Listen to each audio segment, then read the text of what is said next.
Today we're back in Japan and we'll head out from Osaka to explore some stunning hidden spots in the Kansai region away from the normal tourist trail.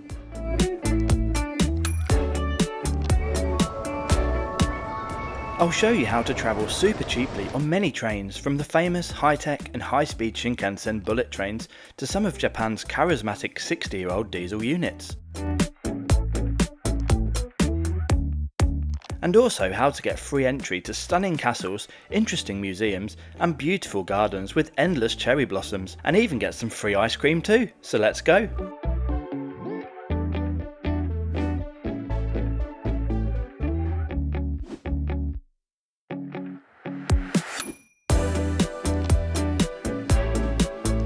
As I said, we start this day trip adventure from Osaka, Japan's third largest city, most famous for its iconic castle, with the original building on this site dating back to 1583.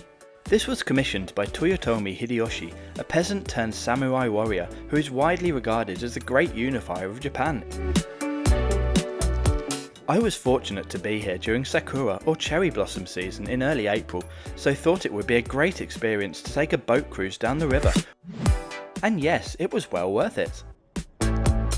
Today's journey starts from my hotel in the city centre.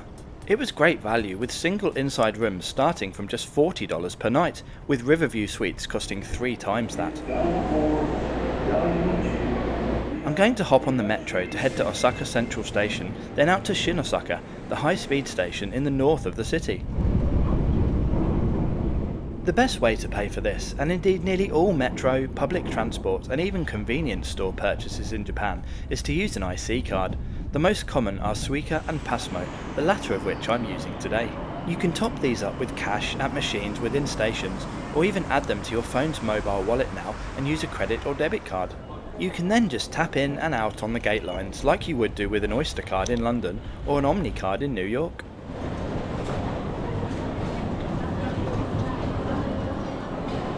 The first train we'll be taking today is one of the famous Shinkansen bullet trains. I'm travelling with the Kansai Wide Area Pass, which you can use as a Go Anywhere ticket on all JR trains around the region, but more on that once we're on the move.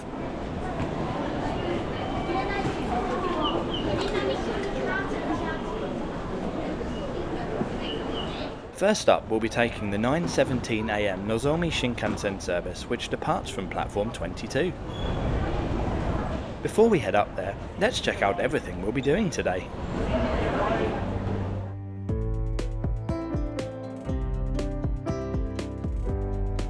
First, we'll head from Shin-Osaka to Okayama, where we'll explore the castle and gardens before jumping on a local train up to Tsuyama, where we'll visit the railway museum and castle there.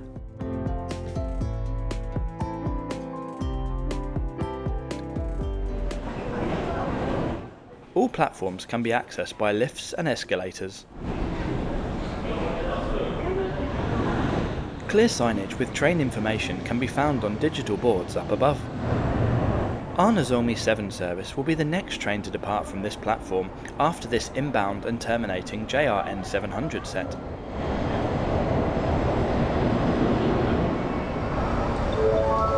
And here she is, one of the much newer JRN 700S Shinkansen high-speed EMUs, which have a top speed of 300 km per hour and a seating capacity of 1,323 passengers. There are 16 coaches, with 3 of them being green car or first class, and the remaining 13 ordinary car or second class, where we'll be travelling today. Okay, let's board. This is completely level with the platform. Wheelchair spaces and the accessible toilet can be found in coach 11. Seating in the ordinary cars is in a 3+2 layout and all rotate to face the direction of travel. I've reserved row 20, seats D and E today, the last row in the coach on the 2 side. This was free to do on my pass. Luggage can be stored behind the last row of seats with a reservation, in the stacks in the corridors, or on the large overhead racks. We depart on time, to the minute. This journey from Osaka to Okayama is scheduled to take just 48 minutes, covering a distance of 161 kilometers with 2 intermediate stops. Now, Shinkansen tickets are famously pretty expensive, and indeed, if you were to buy a return ordinary car reserve seat ticket direct from JR Online or from a ticket office for this route alone, it would cost you 12,120 yen. This is already more than a 5-day JR Kansai Rail Pass costs, which is the ticket I'm using this week, which has been kindly supplied by today's video sponsor, Klook. This includes unlimited travel on all JR trains and a few others in and around Okayama, Kobe, Kyoto, Osaka, and even to and from Kansai Airport. I also have the 7-day Have Fun in Okayama pass added on, which allows me free entry to various attractions, including the 4 I will visit in this video. It also includes vouchers for local discounts and freebies like ice cream and souvenirs. The total price for both these awesome passes combined, bought from Klook, is just 12,800 yen for an adult. Don't just take my word for it though, you can check out the hundreds of 5-star reviews from previous travellers too. The Klook website and app are available in 12 languages and accept payment in 40 currencies by most international credit or debit cards and Apple and Google Pay too. Klook are giving new users a special discount of 10% off, or existing users 3% off using my code NONSTOP. Click my link in the description below and start planning your exciting trip to Japan today. I absolutely love travelling on Shinkansen bullet trains. They are the original and very much the gold standard of high-speed rail worldwide. They may not have the biggest network or be the fastest anymore, with that honour going to China, but they are so iconic, super clean, very efficient and usually run to time, to the second. The name Shinkansen literally translates to new trunk line. They were built to replace the Japanese legacy 1067mm Cape gauge main lines with the typical international 1435mm standard gauge, allowing operations at much higher speeds. Let's take a moment to check out the interior of the ordinary car that I'm travelling in today. As mentioned, all seats are in a fairly dense 3+2 layout, but they're not too narrow as the width of the train is quite substantial. Digital displays show route information in both English and Japanese. Rows and seat numbers are clearly labelled on the underside of the luggage racks. The seats have a reasonable amount of padding and a winged headrest, but not a great ergonomic shape. They can be reclined a lot using this lever on the armrest, which also has the single power socket in the end of it. However, legroom is really good, and there is a storage net, tray table and coat hooks on the seat back and also on the wall. Finally, the individual windows feature full closure sunblinds. Certainly not the best seat out there, but also far from the worst, and comfortable for trips of 2 to 3 hours in my experience. As is usual with modern high-speed lines, a lot of the route is in tunnels. This is very much true for this one too, the Sanyo Shinkansen, but there are still some short sections which give us some lovely train window views of the Kansai countryside, albeit whizzing by at over 270 km per hour.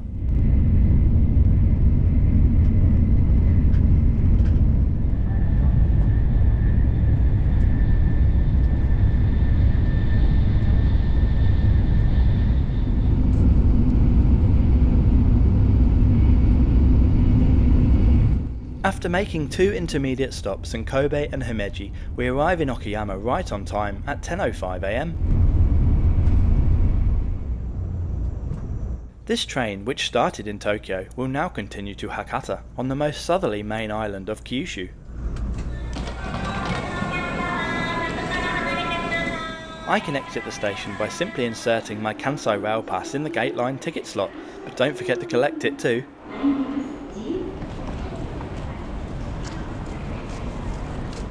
Okay, now we're going to head to Okayama Castle and Korakuen Gardens, and what better way than to take the tram? Unfortunately, this isn't covered on either pass I have, but I can just tap in with my Passmo card.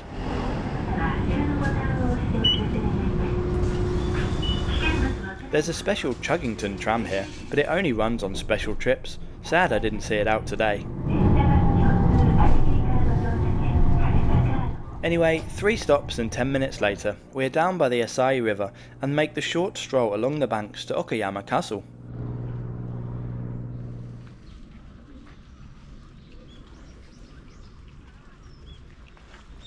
Castles in this part of the world are visually very different from those in Europe, but I love their style. However, they still employ many of the defensive features such as moats, high walls, big doors and secret shooting holes.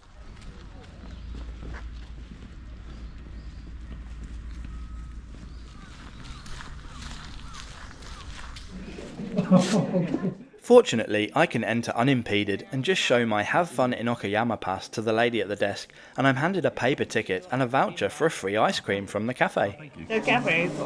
The upper levels of the castle are accessible by lift, all except the very top one, which has a short flight of stairs.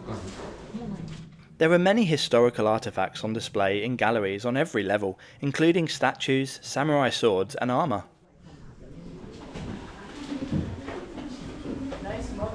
Here is the view from the top floor overlooking the gardens, which we'll visit next, but first, time for my free ice cream.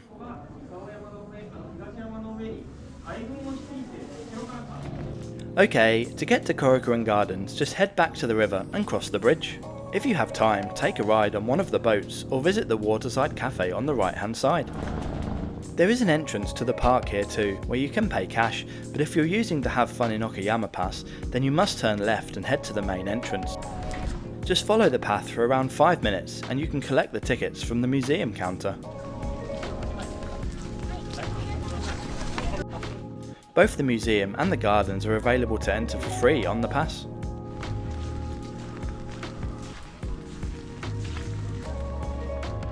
This is what I would call a traditional Japanese garden. Beautifully manicured lawns with large lakes, oversized bonsai trees and endless koi carp.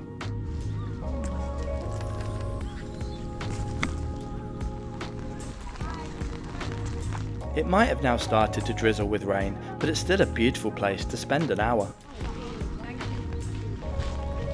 Oh, and especially at this time of year when the sakura or cherry blossoms are in bloom.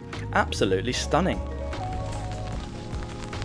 There's many more of those to come later in the day, and at the last stop, they're the best I've ever seen. Okay, back to the station, and it's time to head further north, deep into rural Kansai. We'll be taking the 105 Tsuyama line service along its full route to Tsuyama, where we'll visit the last 2 attractions of the day. This departs from platform 9 on the far side of the station. Queuing is as organised as usual, with everyone lining up at the appropriate areas 20 minutes before departure time. The train arrives 5 minutes after this on its inbound service. It's a classic JR Kiha 47 DMU. The first of these entered service back in 1977, making them over 55 years old today. These 2-car units have a maximum speed of 95 km per hour.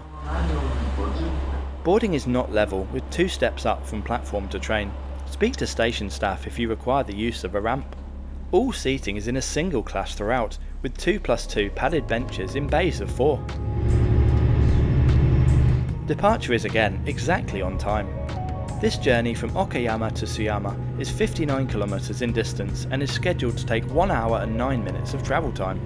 The return fare for this is included on my Kansai wide area pass.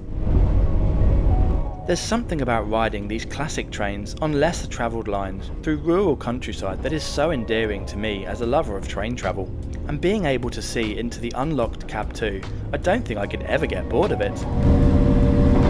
For much of the route, we run alongside the Asai River, the same one we saw earlier at the castle. Cherry blossom trees also line the tracks, with quite a few of my fellow passengers, including the 90-year-old lady sat opposite me, pointing them out to each other and taking countless photos.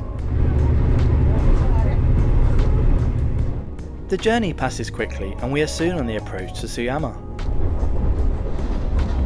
As we near the station, off to the right hand side you will get a tantalising peek of the roundhouse at the Railway Museum, which we'll visit next. We arrive at Tsuyama station right on time at 2:14 PM. Tickets are checked manually upon exit, with just a cursory glance being given to my rail pass. Outside you will find bus stops and a taxi rank. If you turn left, walk for 5 minutes, follow the main road and then cross the railway at the first crossing, the museum can be found just another 5 minutes walk further on.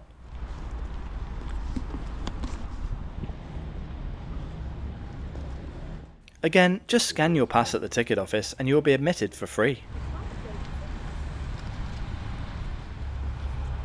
It's not big by any stretch of the imagination, but there's a good selection of trains to see, all located in this old roundhouse.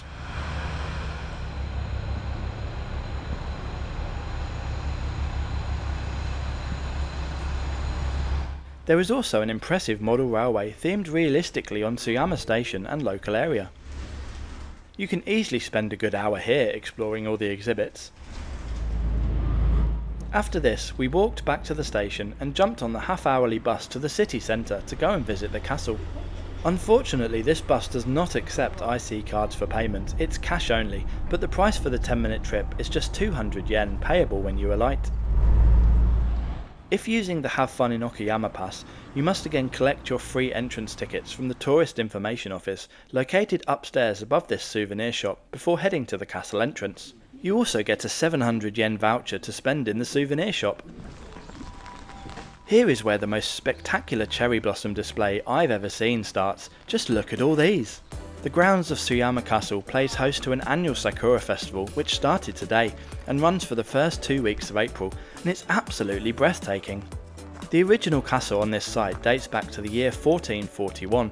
However, after many demolitions, fires and reconstructions, the current building is mostly an early 21st century rebuild. However, I'm sure you'll agree, it's still a stunning building. I do hope you enjoyed this slightly different vlog style of video today, and that I've shown you it's possible to explore Japan on a limited budget, but still get so much out of the experience. Don't forget to subscribe, thanks for watching to the end, and I'll see you in the next video.